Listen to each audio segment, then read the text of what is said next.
اور یہ ذرا مہنگے والی وہ تیل پیدا کرنے والے اسلامی ممالک کے لیے اور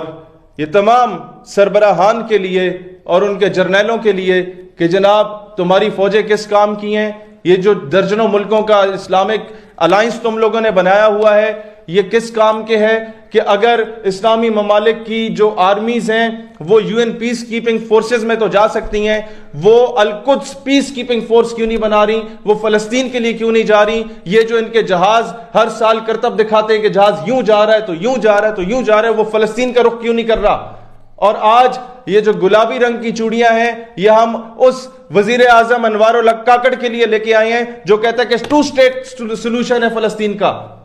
یہ انڈائریکٹلی کیا کہا جا رہا ہے کہ فلسطین کو بھی مان لو، اسرائیل کو بھی مان لو۔ یہ تو وہی تماشا لگایا ہوا ہے ان بزدلوں نے۔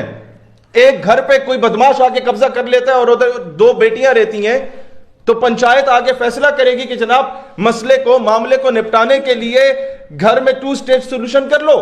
ایک بیٹی آپ رکھ لو، ایک بدماش کے نام پہ کر دو 2 اسٹیٹ سولوشن کے نام پہ۔ یہ بدماشی نہیں چلے گی۔ جب قائد اعظم محمد علی جناح رحمت اللہ علیہ نے برصغیر کی تاریخ کا سب سے بڑا احتجاج کیا تھا